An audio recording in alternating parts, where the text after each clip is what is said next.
FSN Radio. It's all about what's next. Go to financialsurvivalnetwork.com and sign up for your free weekly newsletter. You'll also get 3 free reports. The Financial Survival Network. It's all about what's next.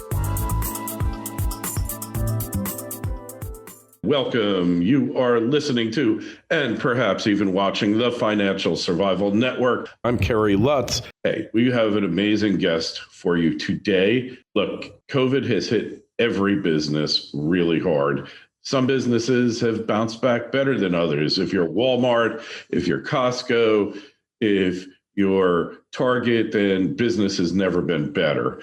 But if you're running a little restaurant in Manhattan, in Midtown Manhattan, or in some other place where they just love to lock you down, then not so much. And the key is, it might well be that you have to shut your doors and you have to move on. You got to know when to hold and when to fold. I'd like to know how many of you are in that situation, and you should send me an email, kl@kerrylutz.com. Well, right now we got somebody who is a turnaround specialist, and he can help you make that decision. His name is Paul Mendocha, and he's been with us before. John, it's great to have you back on the show. So when do you know when to hold and when to fold? Well, that is, of course, the negative $64,000 question. I think the way to really know if you should hold or fold in any business circumstance is by getting very serious about how much business you have to do to stay afloat. And what happens is that most of the time people do not take action soon enough. They hope it's going to work out. They have ambitions of that, and they do not move quickly enough. So I think if you're down to that last, nickel, that last centavo, that last whatever, you're probably too late. You've already gone past that point of no return. But before you get there, you got to get lean and you got to get serious. But here's the key. The key is that you have to get your head on straight. You're going to work 2 to 4 times harder for half the money. Just get over that. Okay. Anytime you say, geez, this isn't like it was in 18 or 15 or whenever you had your good year, forget all of that. You've got to be like the Catholic mother who just gave birth to the 5th child, tears streaming down her face. Husband walks up, says, I've just seen the baby. It's beautiful. And she says, well, let's go try for the next one. Okay. That's what you have to be as an entrepreneur. You have to put all that pain behind you and say, I'm going to do this. Now, by the way, if you can't in your heart of hearts say that, get out of that burning building. Get out. And it's funny. You remind me of a story, something that happened in my own life. My brother and I were partners in a legal printing company. It was always counter-cyclical.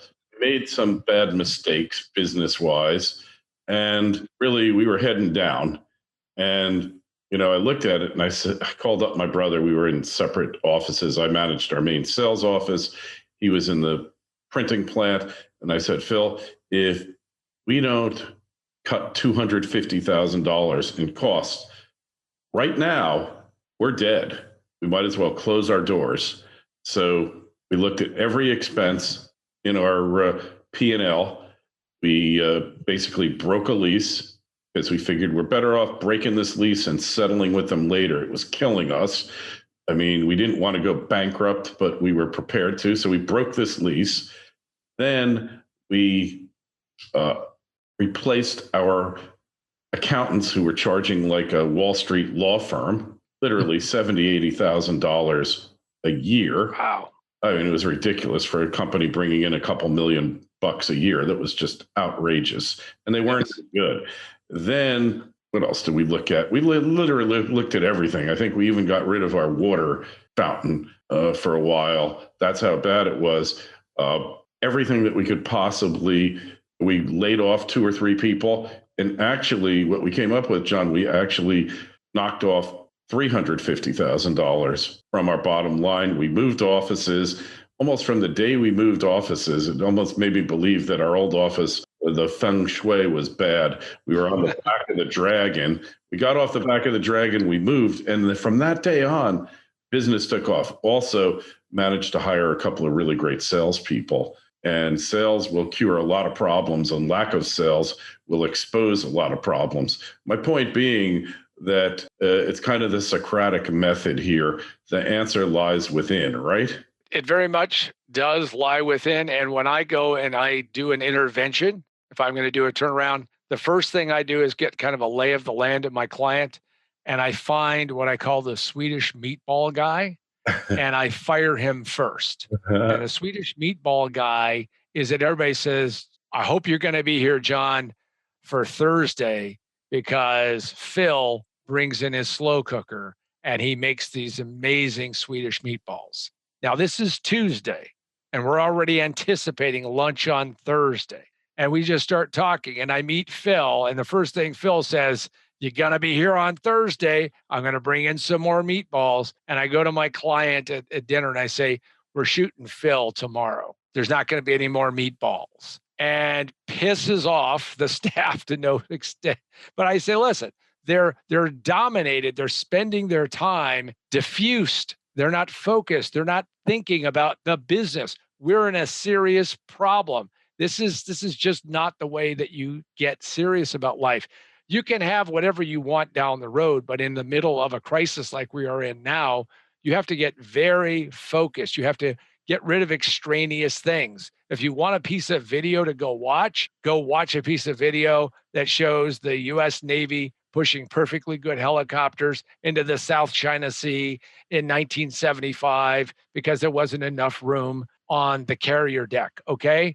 You do that because that's the sunk cost fallacy at work. Everything's got to go. Everything has to be willing to be pushed overboard, and you just have to be able to do it. Because if you do, you're going to end up like what you and your brother did, which is you're going to end up with, a better circumstance and a better situation. And those who make it through to the other side with you are never again going to be complacent the way they would have been otherwise. It's so true. It's so true. And periodically, you need to do this bloodletting anyway. You need to examine every single cost. Every company should do it.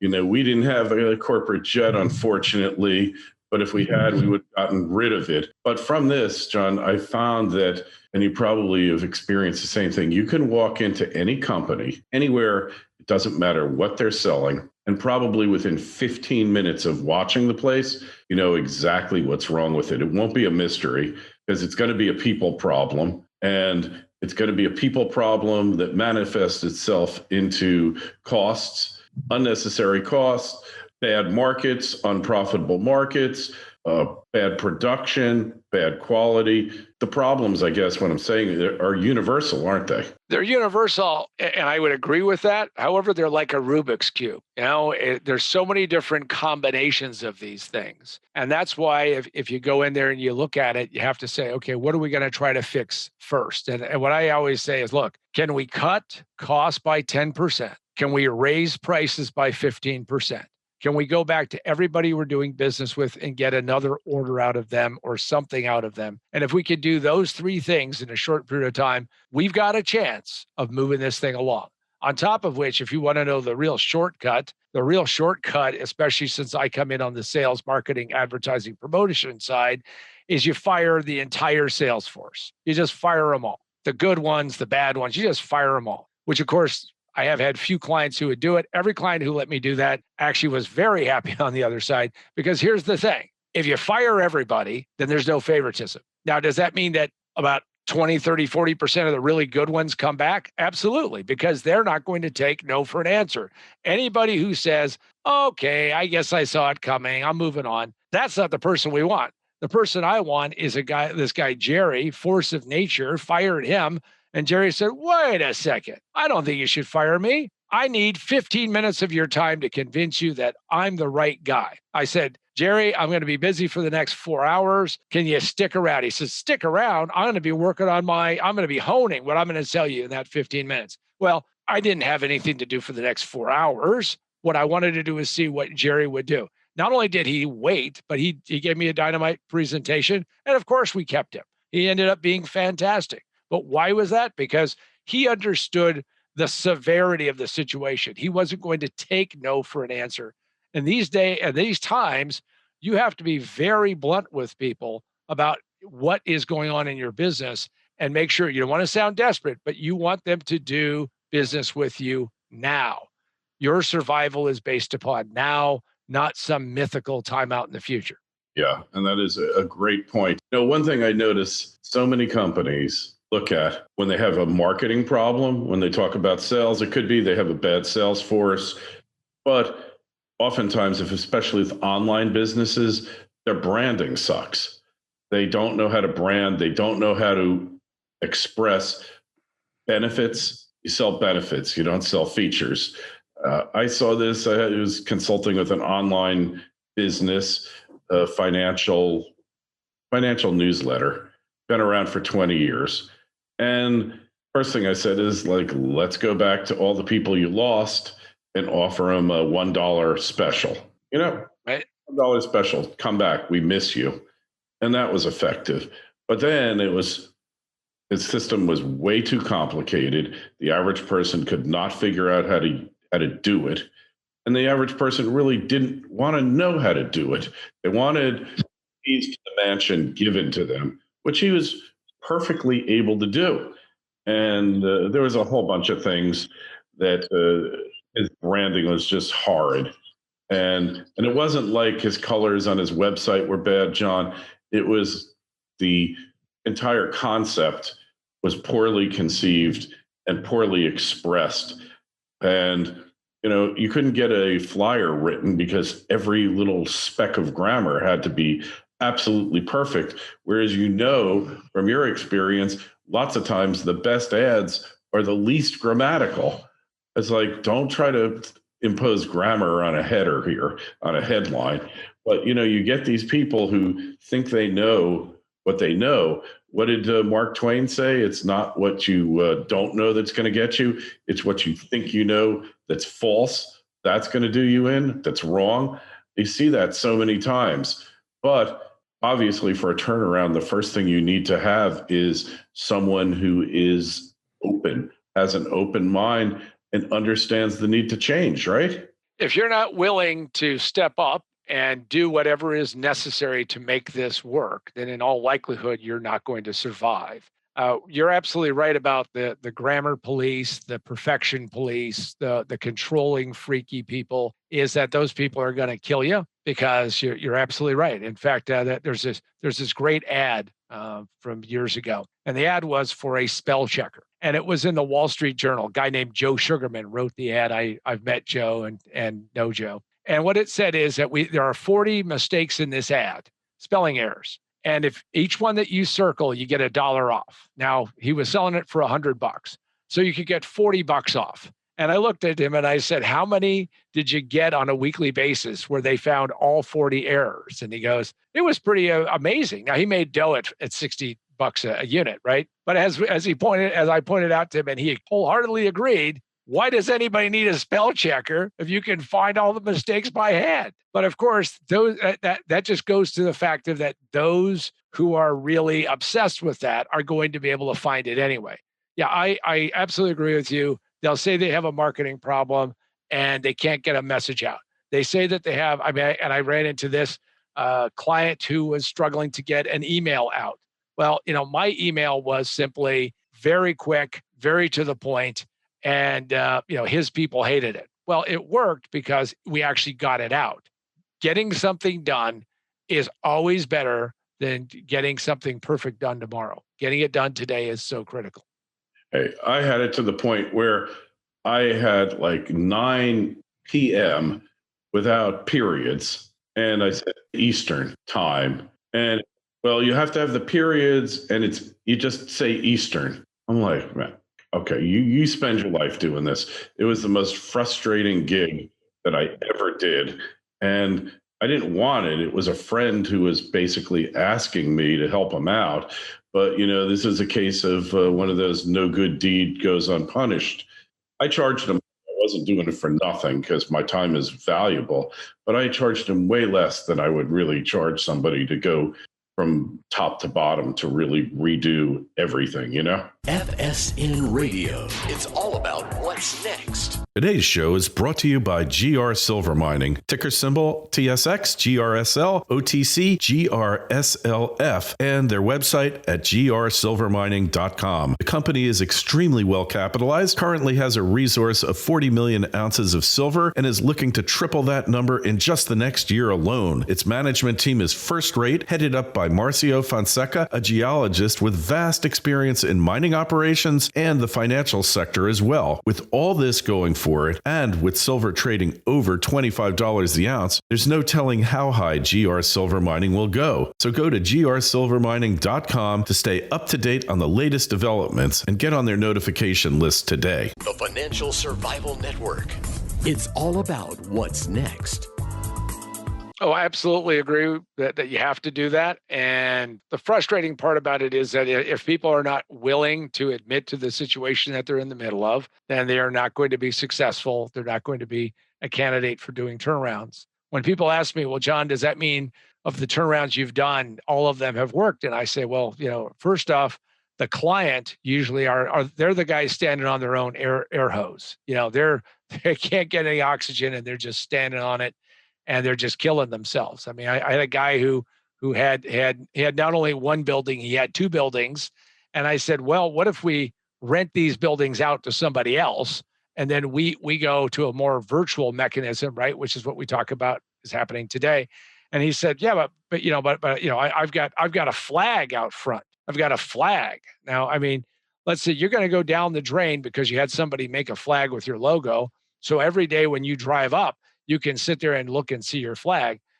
Priorities were not straight. And I have no idea what eventually happened because, once the gig ends, it ends. People will say to me, well, John, do you ever feel like going back and saying, I told you so? I said, there's no money in it. Why would I go back and do that? I mean, I know they're going to hit the reef because they're not willing to accept that. But everyone who's out there, if you really want to test and see how well you're going to do, you just alluded to it just a few seconds ago, Kerry, which is go back to all of your customers and tell them that you're still here because of COVID. The guys who fix my cars, I've got Honda and an Acura, and I drive up and I said, hey, are you guys open? And they said, oh yeah, we've been open. And I said, well, I didn't know. Of course, I'm in a place where we had some lockdowns. And they said, oh, yeah, we've been open because we're a crucial business. And I said, well, how would anybody know? They said, well, we've been doing this for like 22 years. And here's what we do. We arrive between 7 and 7:30 every morning, and we open up the roll-up doors, and then people show up. That's their now, Kerry, I don't want you stealing this marketing plan because, this is what these guys were doing. And I'm looking at them like, and you have no list that you're ever going to send anybody to. And they said, no, we're hoping that the government's going to lend us some money and we're going to make it through. They had to lay off their whole staff. And, you just sit there and you just shake your head and you go, you have to communicate with customers, which is the bottom line, communication. Yeah, now it's easier to do that than ever before. I've got tens of thousands of people on my mailing list who've subscribed to our free newsletter, which you can do. Just go over to financialsurvivalnetwork.com. But hey, we stay in touch. We have a dialogue. We're advising them. I'm not looking to sell them anything. All I'm looking to do is to give you advice and to give you my take on what exactly is happening now in the real world. So, it's so interesting. People get into businesses. Oftentimes they fall in love with the idea of starting a business, John, rather than the actual nitty gritty, the hard work that's required to actually make the thing work. So they started off on the wrong foot right away. And you mentioned this, that most businesses fail within 5 minutes. It just takes them 3 years to figure it out. Absolutely correct. And I was just talking to a person who could potentially use my services, and she said what so many people said, well, I kind of fell into this business. So she's an accidental tourist. She doesn't exactly know why she's there. Her head is filled with all of the, I can't do this and I can't do that, and I won't do this and I won't do that, and all of that kind of crazy. And she's at that 3 to 5 year window. and she's working really hard. And she says, well, all I really need is leads. If I had leads, my whole life would be taken care of. And I said, okay, so let me wave the magic wand. I double the number of leads. How do you double your capacity? Well, then I would go out and look for people. Then I would, no, you're out of business by then, because you can't build capacity. You can't build the ship while you're sailing to the destination. And many people get into business, and you're right, they love the idea of the business. They get a lot of confirmation from people that this is going to be a great idea, and yet they don't understand all the work that's going to go into running the business. I say to people all the time, if you want to go really learn how to make your business sing and come together and do that, go watch successful businesses, McDonald's, Starbucks. I mean, go hang out. I mean, I'm not talking about go, surfing the web and all that, but watch all the little things that they do. And what you'll do is you'll see a personification of people who have figured out the small things that you have to do. That the Japanese call it Kaizen. And Kaizen means that we're making continuous improvement. I have experience with hundreds of businesses, thousands, tens of, now over 10,000 people I've worked with in a coaching or in presenting to them. And it is so hard for us to get our head wrapped around, get 0.5% improvement today, and then repeat it tomorrow and the next day and the next day, but work really hard at it. That doesn't mean that you sit down and in 10 minutes you're done. Really work hard at it. And then you'll find out what the Japanese discovered, which is they build extraordinarily high quality products, and they figured out how to do it because they didn't try to get the big moon shot. They weren't shooting for the moon. They were, how do we make this one little piece significantly better? And I tell this to people, think every day you wake up and you go to the office, what are 3 things you can do to make things better, to get more sales, to cut costs, whatever it might be. Come up with 3 things every single day. When I tell people they're thinking of starting a business, I always dissuade them. I always say, not to go into business, which many people shouldn't. But the point is that it's better to find a business that's breaking even or making a marginal profit, where you can just walk in there and you have something to build on, because people don't even understand, hey, you're going to have to go get a copy of QuickBooks. You're going to have to go get stationery printed, although we don't use it like we once did, but you're going to have to get stuff printed up. You're going to have to create systems for everything.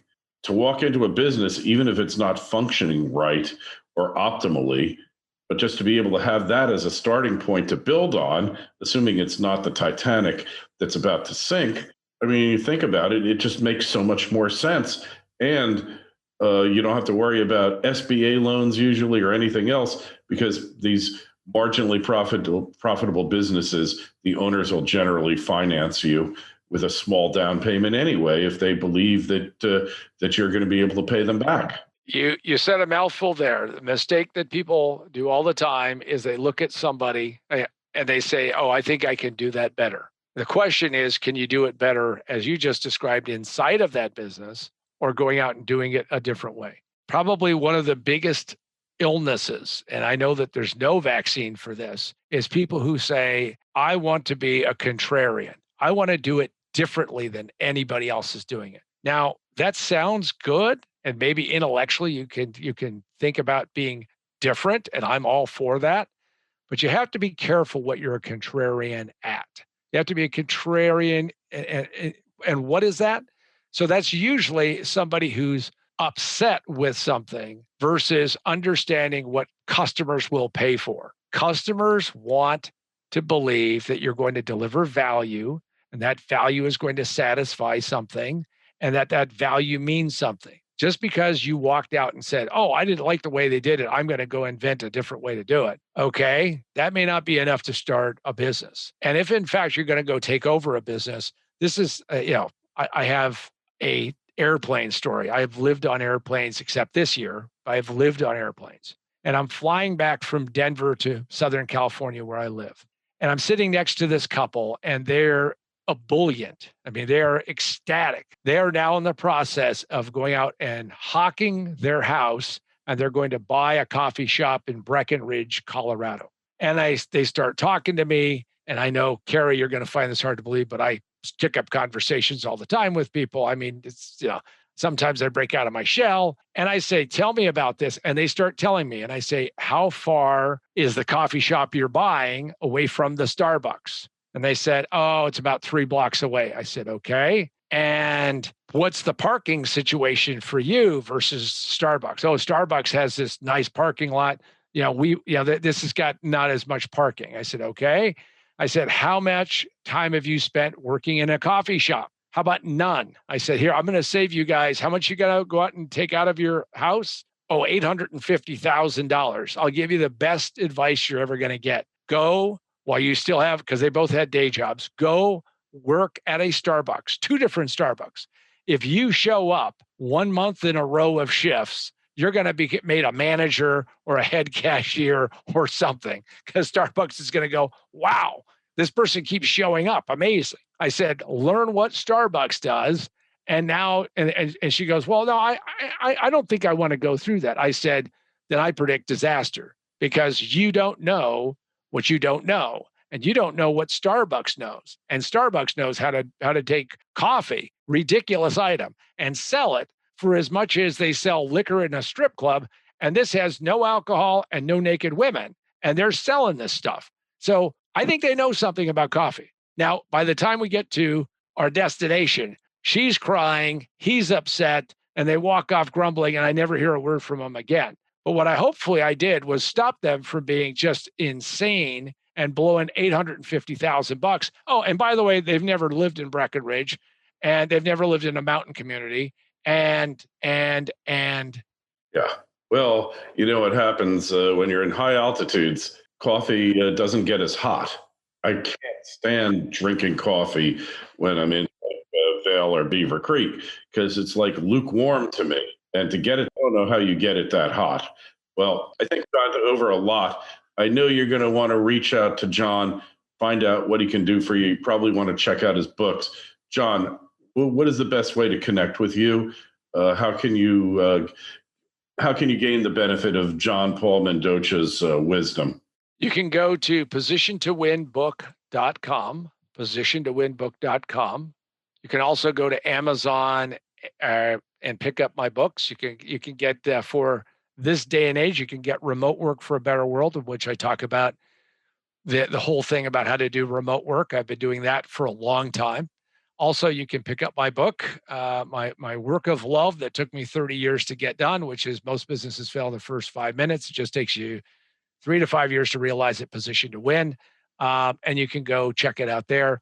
What I would say to every single person is that if you do not know the position that you occupy in your customer's mind, and you don't know what that position is, you are going to always be destined to fail eventually, because people have to have you in their mind. You have to live in their head rent-free. And the reason why that's so important, the reason why Kerry was talking about branding, is that, in my opinion, you can't have branding until you have a position. Once you have a position, you can build a brand.